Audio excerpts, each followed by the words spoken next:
শুভেচ্ছা স্বাগতম ধামসোনাবাসীর পক্ষ থেকে লাল গোলাপ শুভেচ্ছা, গাজীর চটবাসীর পক্ষ থেকে লাল গোলাপ শুভেচ্ছা। প্রধান অতিথির আগমন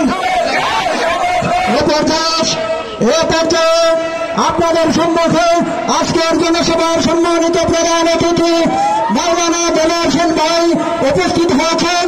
প্রধান অতিথির বক্তব্য নিয়ে আসছেন ঢাকা জেলার সম্মানিত আমির মাওলানা দেলোয়ার হোসেন ভাই। আসসালামু আলাইকুম ওয়া রাহমাতুল্লাহি ওয়া বারাকাতুহু। আলহামদুলিল্লাহি রাব্বিল আলামিন ওয়াসসালাতু ওয়াসসালামু আলা রাসূলিহিল কারীম ওয়া আলা আলিহি ওয়া আসহাবিহি আজমাইন। আজকের এই জনসভার সম্মানিত সভাপতি, সম্মানিত প্রধান বক্তা, জামাত ইসলামী কর্তৃক মনোনীত ঢাকা 19 আসনের সম্মানিত এমপি প্রার্থী জননেতা অধ্যক্ষ মাওলানা মোহাম্মদ আফজল হোসাইন, এখানে বিশেষ অতিথি হিসেবে উপস্থিত আছেন এই আশুলিয়ার কৃতি সন্তান বিশিষ্ট আইনজীবী অ্যাডভোকেট মোহাম্মদ শহীদুল ইসলাম, বিশেষ অতিথি জনাব মাস্টার হাসান মাহবুব, লুৎফর রহমান মোল্লা, হারুন আর রশিদ, অধ্যক্ষ বশির আহমেদ সহ সম্মানিত এলাকাবাসী। ইতিমধ্যেই নেতৃবৃন্দ বক্তব্য রেখেছেন। প্রধান বক্তা যিনি ঢাকা 19 আসনের জামাতের পক্ষ থেকে এমপি নির্বাচন করবেন, আমরা আশা করছি এই প্রার্থীকে আপনারা নির্বাচিত করবেন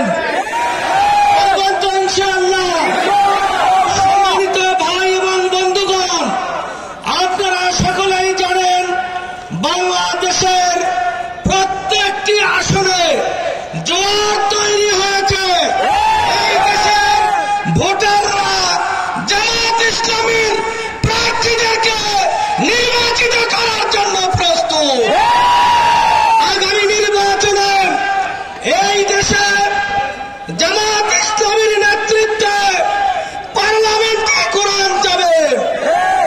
এই দেশের দায়িত্ব, আল্লাহর মেহেরবানি, জনগণ যদি ভোট দেয় জামাত ইসলামী ক্ষমতায় যেতে পারে।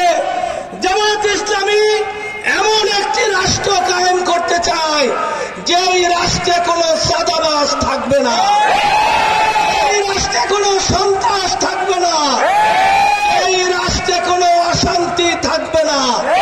মানুষ রাতে শান্তিতে ঘুমাতে পারবে, তারা তাদের ব্যবসা বাণিজ্য করতে পারবে, মা বোনেরা নিরাপদে চলাফেরা করতে পারবেন। এইরকম একটি সমাজ কায়েম হোক, আপনারা কি চান? তাহলে আমাদেরকে কাজ করতে হবে।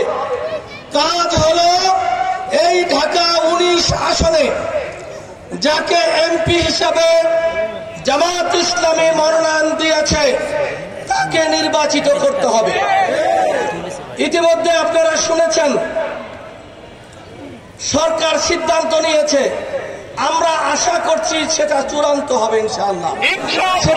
সাভার এবং আশুলিয়াকে সিটি কর্পোরেশনে উন্নতি করা হবে। এই এলাকা যদি সিটি কর্পোরেশন হয়ে যায় তাহলে এই এলাকার মানুষ তারা এর সুফল ভোগ করতে পারবে ইনশাআল্লাহ। এজন্য ঢাকা জেলায় নতুনভাবে একটি সিটি কর্পোরেশন হবে।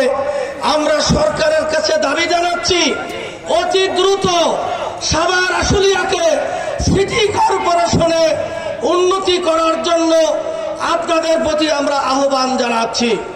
আপনারা কি এখানে সিটি কর্পোরেশন চান?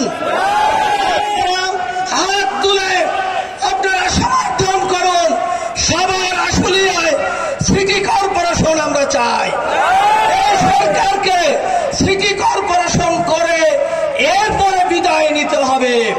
সম্মানিত ভাই এবং বন্ধুগণ, আপনারা নেতৃবৃন্দ বক্তব্য রেখেছেন, বক্তব্য শুনেছেন। আপনারা কি চান বাংলাদেশ নতুন বাংলাদেশ হিসাবে আমরা দেখতে চাই। কি বলেন? আমরা বিগত 54 বছর বাংলাদেশের শাসন দেখেছি। কোন শাসক গোষ্ঠী বাংলাদেশকে জনগণের কল্যাণে যেভাবে কাজ করার কথা ছিল, কোন সরকার সেই কাজটি করতে পারে নাই। তারা উপহার দিয়েছে সন্ত্রাস, উপহার দিয়েছে তারা চাঁদাবাজি, উপহার দিয়েছে জনগণের প্রতি নির্যাতন, জুলুম। আর জনগণের উপরে জুলুম নির্যাতন হোক, এটা আমরা আর চাই না।